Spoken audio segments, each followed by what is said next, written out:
Exploring the intricacies of Virginia's road to adult use, this is Season 1 of the Cannabis Capital Show with John Lunsford, brought to you by Golden Piedmont Labs.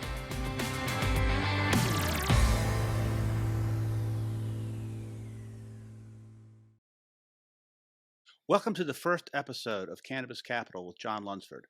I'm your host, John Lunsford, and I'm an investment banker with Young America Capital. This is the program that examines the opportunities and pitfalls of investing in cannabis. Season 1, The Road to Adult Use in Virginia, will examine the hot-button issues that lawmakers are facing while they race to beat the clock. They have 45 days at the beginning of the year to make the rules for an expected 2024 rollout of adult use. So there's a lot to discuss, a lot of contentious issues, and here to probe that with us is our co-host and sponsor, Steve Mice. Steve is the president of Golden Piedmont Labs, Virginia-owned and operated hemp processor located in South Boston, Virginia. Steve is a serially successful entrepreneur and investor who has been examining the cannabis industry and what it means for Virginia for some time. Steve's going to walk through with Brian Vicente, our first guest, the things that are important to him, what he really needs to know about. Which brings me to our first guest, Brian Vicente. So we're very fortunate to have Brian with us. He is the foremost legal expert in the cannabis industry.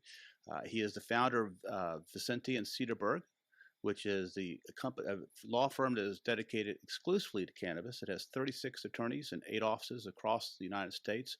So they're everywhere. He sees everything that goes on in every state. He sees all the deals going down. Very few people have seen the law made, the sausage made, and seen the consequences from a business standpoint like Brian. Hey, thanks so much, John. And Brian, we're really fortunate to have you here today as we kind of blaze this path in Virginia, trying to figure out what we need to do to make this successful, since they've already made it legal to have, legal to smoke, just not legal to sell, other than in a medical market. So we're really looking forward to having you here today and answering some of the questions so that we don't stub our toe the way a lot of people have. So, Brian? Well, thanks so much, Steve and John. Yeah, thrilled to be here. And it's just a phenomenally exciting topic and an exciting time in cannabis policy. And of course, Virginia voters have already said, let's move forward with this thing. Let's do this. We just have, a pretty quick implementation timeline next year. And with the sales coming on board in 2024 is the goal. So, I've been, as John referenced, I've been involved in cannabis policy for almost 20 years. I actually wrote the first legalization law in the history of the world, Colorado's legalization law, which I wrote with some of my colleagues. And we're actually celebrating the 10-year anniversary of the passage of that law. So Virginia's a little behind, but if you think about the grand scheme of things, it's all very, very young. But we've learned a lot over the last 10 years in Colorado. And as John referenced, our office has been active in pretty much every state that has moved forward with whether it's medical marijuana or adult use or consumption clubs or delivery or all the different kind of nuances of cannabis law that we see. So excited for the people of Virginia and excited to be on the show. Well, great. Thanks. Well, Brian, could you just give us, from your point of view, what are the top things that you think Steve needs to be talking about? And then I'll let Steve take it from there. Sure. Yeah. So, adult use legalization, it looks different in different states, right? So what people want in Virginia might be different than what they want in New York or in Venice Beach, California. But there's a kind of a skeleton that runs through all these laws. And, my team and myself, we kind of brought this idea to life. The idea being that your legalization laws are basically going to have 3 components, right? And there's the first piece is removing criminal penalties. Check. We already got that done in Virginia, right? Then the second piece, which is really, where the rubber needs to hit the road in the next year in Virginia, is the regulatory structure, right? What's that going to look like? And I'll come back to that. The third piece of all these laws is hemp, right? And we got to figure out what to do with hemp. And that's kind of an untapped potential in a lot of ways. But the second piece, that regulatory structure, is really where a lot of thought needs to go into how Virginians want this law to look. And, typically any sort of regulatory structure, it's a statewide regulatory system, right? And then we're licensing, your big 4, right? You have your stores, sometimes called dispensaries. You have your cultivation facilities. You have your manufacturing facilities, and those are the companies that make anything from vaporizers to edibles. And then you have a testing facility, right? Like the folks that are making sure that this is clean and safe for consumption, and that's always independently owned. So Virginia needs to figure out, how do they want to license those facilities? How many of them do they want to allow? Of course, Virginia already has some medical marijuana marijuana facilities, some of which have gotten off the ground, some of which haven't. Are they gonna have the first bite at the apple to get in? Are they gonna allow new entrants? It looks like they probably will. Virginia's done a merit-based system to get these licenses in the past, right, where you have to apply and sort of put your best foot forward in an application, and then the state deems you as worthy. We actually represent one of those clients that was successful. But my guess is they need to open it a bit more up. So a lot of things to look at, from tax structure to license type to license number. A lot to look at along the way. Well, Brian, that sounds like a great framework. I mean, when we're dealing with the General Assembly in Virginia, one of the first things that come up are the limits, whether it's the limits of dispensaries or grow facilities or canopy. So let's start out with that. Tell us, in your opinion, what is the winning strategy for the beginning with Virginia? Sure. Yeah, I mean, the fun thing about cannabis policy is it's never really been done before, but we can look back at the 19 states that have legalization now, including Virginia, right? But and then the 36 states with medical marijuana, to try to figure out what's working and what's not working. And it's exciting because the differences in these state laws are multifold, right? So you can look at Oklahoma, where if you have like a pulse, you can get a medical marijuana grow and there's very little regulation. Or you can look at a place, like Ohio or Virginia's current medical program, very limited in terms of the number of licenses available. And sometimes, like Ohio, they'll allow a limited number of licenses at the beginning and then expand the number as time goes on. So, but that's a key component, right? If we allow everyone in Virginia, 18 and older or 21 and older, to grow cannabis, well, we're probably going to overflow the market, right? There's going to be too much cannabis, very tough to regulate. And I know that making sure we're regulating this product in Virginia is very important. We don't want it flooding the streets or the schools or anything. It needs to be tracked. So I think having a limited number makes sense, not only from making sure those original businesses can succeed, right? Because if everyone's growing cannabis, it becomes very difficult to have a valuable business, but also from a tracking perspective. I think Virginians want to know that this is going to be a regulated industry, and it's easier to regulate, say, 50 businesses versus 1,000. And has there been a pulse? Has there been, are people saying, we want 1,000 businesses, we want 10 businesses? Is there any kind of pulse on the ground on this one?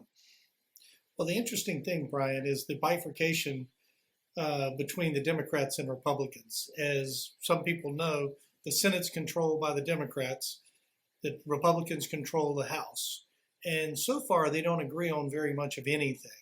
And so we are trying to come up with a plan that includes social equity, but also sustainable business models. And that's what everybody's looking at. And being that, you're in these businesses everywhere, the number one thing that everyone asks me is, give me one state that we can follow. They want a roadmap.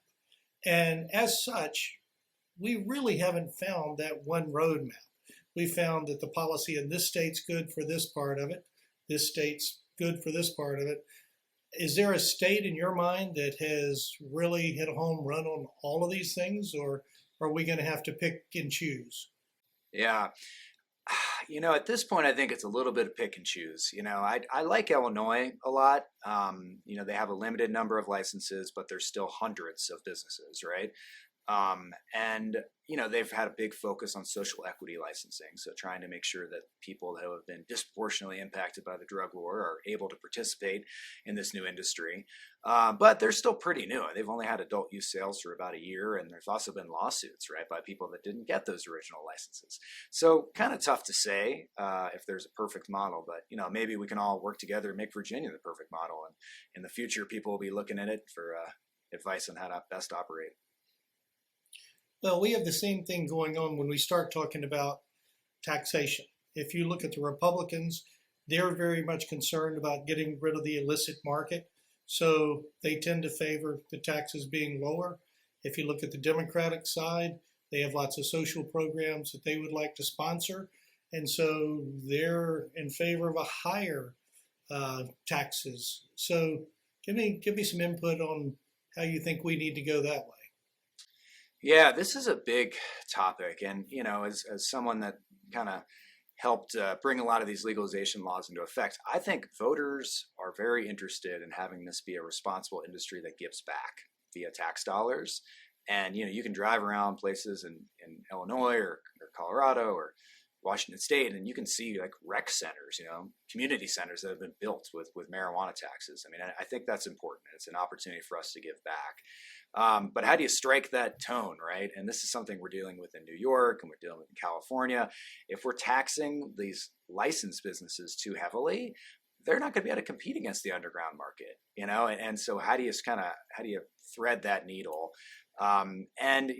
One way to do it is to look at your taxes for alcohol. I mean, it's also a consumable product that we're used to taxing. Alcohol taxes tend to be pretty low, and in Colorado they're about 5-6%, but our cannabis taxes are closer to 20 or 30%, depending on where you are. So I tend to think in the 20 or 30% range is fine and is doable. And will produce a lot of revenue. Will make, I guess, the liberals happy or whoever, everyone likes nice community centers, so it'll make them all happy, without kind of driving folks away from the regulated market. And if I'm a consumer and I know I can go into a store and buy a product I know is tested, it's safe, it's labeled, and I'm giving back via the tax revenue, I think 20 or 30% more than the underground dealer who knows what they're selling you, right, from the back of their car or in that alley. And yeah, there's no tax, but you're buying a product that might be unsafe. Well, when you're looking at the taxes and then, you're bringing back up the social equity, unfortunately with what research I've done, the social equity programs haven't been very successful. When I went to MJ BizCon, they said that the licenses that they were giving out to social equity candidates within 2 years, that has dwindled to like 5%. So we're trying to figure out in Virginia, how, when you do have social equity candidates, how you can make them successful. They don't have access to capital or, quite frankly, a lot of times a business acumen to be able to run a legitimate business. So any suggestions? Yeah, I mean, this is it's $1 million question. And the good thing, Steve and John, I mean, we're talking about this, right? For years, we passed the first 15 legalization laws without anyone saying the word social equity. But now there's kind of been an understanding like, hey, this is billions of dollars worth of business every year. Let's try to do right by those who've been imprisoning for this. And right, it's pretty tough to run a successful business if you've been in jail for cannabis for a number of years, right? While the rest of us were going to college. So it seems, there's some hurdles to overcome. And we've seen all sorts of attempts at this, right? Some more successful than others. Probably the best way to accomplish some degree of social equity licensing and have these businesses be successful is kind of multifold. I mean, one is allowing for business types that aren't that expensive to get started. So if I'm in Virginia and I want to start a 100,000 square foot warehouse, I mean, that's a $15 and $20 million build out. Like most social equity applicants can't afford that, but they can afford to buy a van. Right. And if they get a delivery license, well, that's an entry point that often more social equity folks can afford to get involved in. So delivery is a big one, or transportation, sometimes social use clubs. I'm not sure if Virginia's ready to jump into the coffee shop mentality, but I think the future is there. So those are cheaper entry points. Other kind of technical pieces that can make social equity programs, succeed is setting aside a certain number of licenses, right, for individuals who qualify under social equity, under the definition of social equity in that state, making sure there's some degree of access to capital there, which could be loans from the state. I mean, New York is looking at doing this. They're actually looking at purchasing dispensary sites and then leasing them back to social equity applicants at a favorable rate. So some creative thinking that can go into this. And then I think there's a mentorship component. I'm involved in a group called the National Hispanic Cannabis Council. And a lot of what we do is just try to network with Hispanics who are interested in getting into this space, and connect them with folks that might have the business acumen or maybe the capital to run these businesses. So it's a multi-pronged solution, and we're still trying to figure out the best path. But I'm glad Virginia's looking hard at this. So I want to skip back to something we talked about a minute ago when we're talking about the regulations and as related to taxes. When we're talking about, what is the proper tax amount so that we can have a few of the centers in town and, still get rid of the black market. So if you're helping me to tell the legislature in Virginia where we ought to be, give me your thoughts on some real numbers that you think we ought to start with. Sure. So we see taxation at various different levels in cannabis. Sort of like alcohol, there's often like this three-tiered model where the people that produce it might get taxed when they sell it to the wholesaler, who gets taxed when they sell it to the distributor, who gets taxed when they sell it to the retail person. I like to sort of simplify this and think about, all right, at the retail level, if I'm a consumer, what percent tax should I be used to paying on cannabis, or what's appropriate? And that's where I think in the 20 to 30% range makes sense. I mean, that's going to produce, hundreds of millions of dollars in Virginia annually, depending on the number of stores and so forth that get open. But in Colorado, just as frame of reference, we've had stores open for 8 years. So January 1st, 2014. And we've produced $13.2 billion in total revenue, right? And over $2 billion in tax revenue, right? So very significant amount of tax revenue that's come into the state, right? And, we're about 6 million people here, so it's not exactly akin to Virginia, but not incredibly far off. So I think you could, what would hundreds of millions of dollars worth of tax revenue mean to Virginians every year? And, sometimes you see a different tax level at the state versus the local level. Right. And so in Virginia, you could have communities that say, hey, we're going to get stores open as quickly as possible because we can add a 5% tax at the local level and help fund our roads or our police centers or whatever it is that they're into. So I think in that 20 to 30% range for the retail consumer to be paying is palatable. It allows the system to work, and it produces enough revenue to kind of satisfy community members and the more left-leaning members of the party. So states like California, I've heard in the past, they're having trouble with the sustainability of the cannabis market right now. And, the illicit market is taking over. Where are they from a tax standpoint? And you think that has anything to do? And I guess, first of all, you may want to challenge the question because, maybe you think California is sustainable. But we're hearing that, the folks out there having problems, we want to make sure that we don't have those same issues to deal with. Sure. Yeah, no, California has not been a wonderful model for how to legalize cannabis, responsibly. Now, the good thing is they're not arresting people anymore, right? So they're not wasting taxpayer dollars on arresting people for cannabis. But what they have not excelled at is regulating the licensed businesses, right? So in Los Angeles, for instance, there's something like 50 or so regulated cannabis shops, like licensed cannabis shops, but there's hundreds of unlicensed cannabis shops, hundreds, right? And the state and the city just can't get it together to shut these shops down. And I'm not saying these people need to go to jail, but they need to be licensed and paying taxes and following the rules like these other licensed operators are, right? People have taken the time to do that. So how does Virginia avoid that? I mean, one, I think it doesn't make sense to give out 1,000 licenses for businesses in Virginia, right? Not at this point, maybe in the future, but we need to have this industry get a foothold. We need, maybe 100, 200 businesses to get off the ground. That's a reasonable number to regulate, right? If there's someone who opens up and we have a team of regulators, right, who are overseeing these businesses, making sure they succeed, right? Not trying to shut them down, make sure they succeed. And then if there's people that are operating illegally, then shutting those individuals down. I mean, that's the way to do it. So I think having a smaller number of licenses to begin and having a focus on compliance, right? On making sure that these businesses that have jumped through all these hoops are in fact, being successful. And that's something California hasn't done. And that's a big issue in a place like New York, where we do a lot of work too. And I know John's crew does as well, where, there's such a vibrant legacy market.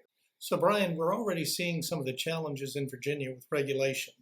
If you go into one of the local convention centers, you'll see people setting up a booth, selling with big posters that say Delta 9, showing the different types of bud that they're selling, and are selling it right there in the Coliseum during events, and police walking right past them. They have the big cannabis trucks, kind of like you see in New York. None of that's legal in Virginia yet, but they don't seem to be shutting them down. So this is a big concern for Virginia, especially since we have a Republican in the governor's position. So tell us a little bit about how these regulations need to be written to be able to control these things. Sure. Yeah, it's a little bit of an in-between time in Virginia, right? We've legalized medical years ago. We then legalized for adult use, and we allow for sales and so, or not for sales. We allow for home cultivation and so forth. But then, you have these sort of cannabis conventions where individuals are, if not flouting the rules, they're very much on the edge. So, Virginia definitely needs to sort of beef up their number of regulators. That should be part of the discussion as they begin to license these new businesses. It's completely natural, right? They'll be getting more tax revenue, like revenue in terms of fees as they open up new businesses, and they need to use that to fund the program and apply these compliance rules. What was legalized in Virginia was in fact, was the cannabis plant as we know it. Now there are some, it's a strange climate these days where we have individuals who are in a lab, creating Delta 8, right? This sort of offshoot chemical that, can be made in a lab instead of coming from the plant itself, and there's loopholes that allow this to be sold. I've heard it's actually very powerful, right? And this is something that needs to be regulated. Our suggestion is that Virginia just move forward as the other states have with regulating cannabis, the plant, selling it from stores to consumers 21 and older, and then probably outlawing Delta 8s and these other kind of offshoot companies until the state figures out how they want to sort of appropriately regulate those. But there's enough of a market of people that want to go to a store to buy cannabis the same way they go to buy alcohol, right? They don't want to go to the fair or buy it from a truck in the park, right? So I think if we can get these new businesses off the ground and kind of tighten up some loopholes around these sort of other compounds related to cannabis, then it'll be a functioning state for program for Virginia. So I think what the Cannabis Commission is looking for, and we have established part of those positions. They are trying to move forward with figuring out how to regulate this. And there's a lot more to it than most people think. There's a per dose per gummy. There's a per dose per package. There's how big a dispensary can be. There's a lot more to it than most people are thinking about right now. So, is there a blueprint to get our Cannabis Commission going a little bit faster that can help them feel comfortable? Because there's a comfort level that I think they're missing right now is why we're a little bit stagnant. Yeah, well, I think, there's a number of states that I think have done a good job in regulating cannabis. I think Colorado has. I spoke about Illinois. And I think we need to think about, what is the tone in Virginia? Is it a state that regulates the size of businesses? Like, is that appropriate? Should they really say your store can't be bigger than that or smaller than that? And to me, that's sort of a secondary issue. The real issues are, what is the tax rate? How many licenses are we going to give out? And and there's ways to look at the projected pro forma for the state. How much cannabis is going to be consumed?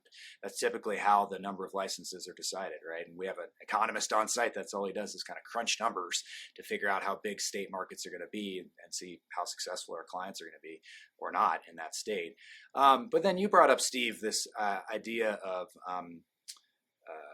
controlling the dose, right, and the power number of milligrams of THC in products. I think that's actually very important. Most people who have gone to college, have tried a joint of cannabis, but they haven't necessarily tried gummies, right, that are mass produced and can be quite powerful and can take an hour to take effect. And these are things that the public doesn't actually know necessarily at this point, but those products will be available for sale in a year or so in Virginia. And we need to make sure consumers are buying these products with some degree of education, whether it's on the labeled as such, right, which is a very important thing for the commission to get involved in, is labeling. Maybe some public education around, how to use these products, how to use them and not drive, how to keep them away from kids. A lot of states have, public education available on this that Virginia could crib.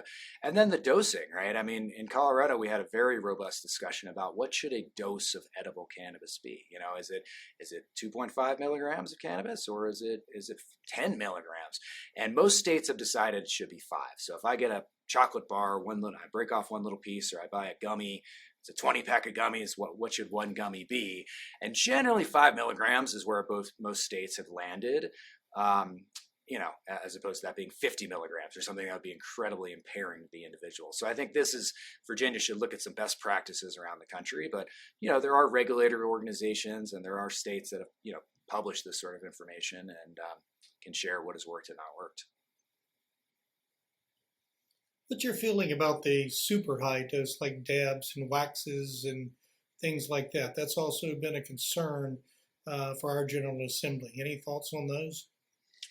Sure, yeah. So this has been interesting. You know, when my colleagues and I legalized cannabis, I can't say I necessarily saw the rise of dabbing, right, and high potency hash. That just was not part of the lexicon of cannabis at the time. But now it's legal, and most states allow for hash, right? And what is hash? It's really just cannabis that's concentrated into a stronger form, and then individuals can use it through a vaporizer or use it, you know, through various, you know, paraphernalia. And at the end of the day, I mean, you know, there are some medical patients that find that high dose of cannabis very useful, you know, for certain very severe medical conditions. There are some individuals that prefer to use concentrate cannabis instead of, you know, smoking a joint or instead of an edible. I don't think those individuals should be criminalized. I think that the product should be available. If you look at alcohol, you know, we have low ABV beer, and then we have Everclear, right, and Jack Daniels, and you can kind of make your decision as what you want to use. But we do need some public education around that, letting the public know what concentrate is, what you know, how to use it or not use it. So I generally think you know, it should be available, it should be out there, it just should be regulated, and there should be education around it. Thanks for that. So I want to switch gears a little bit because they're also looking at whether the Cannabis Commission is going to look at the hemp on one side and the purely marijuana THC plant on the other side. In your opinion, should that be regulated by two different people, or is that something that should be regulated, since it is technically the same plant, by the same group? Yeah, and you're right, Steve, right? It's all just the same cannabis plant, which is so interesting because I think there's a big distinction in the public's mind between hemp and in cannabis, which we would use, you know, marijuana. And what we almost always see, and what I would recommend for Virginia, is to actually have those plants regulated by two different state authorities. So hemp is almost always governed by the Department of Agriculture in that particular state. And, you know, they're used to kind of that level of working with folks on, you know, from seed to sale in terms of that, you know, these consumable products. And the regulations are just not as tough, right? I mean, hemp by definition is very, very low THC levels. So there's really no, you know, the thought is it doesn't need to be have the same security around it because no one's going to steal it and smoke it and get any sort of effect other than headache, right? It's generally used for more like, you know, industrial products and things like that. And I think has a very bright future. So I would recommend that Virginia really toss hemp into the Department of Agriculture, figure out how they can work with farmers who, of course, have been, you know, growing hemp in Virginia and other places for hundreds of years, but maybe they stopped for a while, and now they can do it legally. And then really focus, you know, typically it's the Department of Revenue or maybe the Alcohol Beverage Commission that oversees cannabis. It's an intoxicant; it should be treated than your typical plant. Or sort of treated. What do you think about what's going on with the federal government right now, given Biden's decision to expunge some records and things like that? When John and I look at it, you know, for investment purposes into, you know, cannabis in general, especially in Virginia, we're watching the federal market, and it seems to be bouncing around a lot now. And there are people that are 100% saying it's going to happen. People on the other side, 100% it's not going to happen. So give us some kind of feel for what you think it's going to do federally. Sure. Well, I'm in the camp of it's 100% going to happen. I just can't say when. You know, like it seems inevitable. I mean, we have 19 states with legal cannabis. We have 5 more states voting on election day this year to legalize cannabis. That's, you know, the Dakotas, Maryland, Missouri, and Arkansas. So this is some pretty red states, which would be remarkable, right? I think we probably win all those. And then Oklahoma is set to vote to legalize in March. It's on the ballot 2023. So at a certain point, there's just a momentum that the federal government needs to recognize. If we have 19 states now, but suddenly we have 24, 25 states next year with legal cannabis, including a bunch of red states, it just seems like the Senate and the federal government will read the writing on the wall and begin to move towards legalizing cannabis. And if you look at this through the lens of what President Biden did several weeks ago, that was actually very remarkable. You know, he came out and said, you know, we're going to pardon about 6,000 people who, you know, they weren't in jail, but they had cannabis convictions. And also we're going to look at rescheduling or descheduling this substance. So cannabis is currently illegal under the federal criminal code, but it's also in the Schedule 1 sort of drug lineup, which puts it next to all these really dangerous drugs. It says it has no medical value, makes it hard to test, etc. And I think that's generally viewed as being sort of crazy, right? When you have 36 states of medical marijuana, how can the federal government say there's no medical value whatsoever?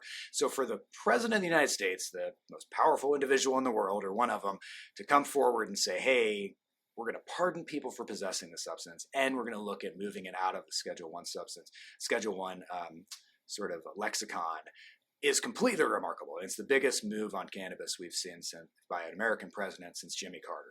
So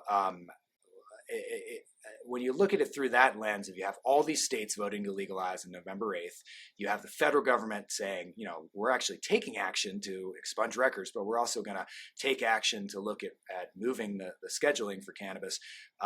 Something's going to happen, right? You know, and a lot of it may be decided by what happens in November in terms of the House and Senate composition and who's voted in and who's not voted in. But I think we're several years out from legalization. I do think when legalization occurs, it will allow states like Virginia to do kind of whatever they want. Right. I think it'll be how we ended alcohol prohibition in our country. And I think it was 1934. Basically, the federal government removed the criminal prohibition on alcohol and said, states, it's up to you. Right. And as we know, you know, the alcohol laws in Virginia are very different from those in Utah, where you have to like go behind a, you know, chastity curtain or whatever to buy alcohol and only on Tuesdays from a state licensed business.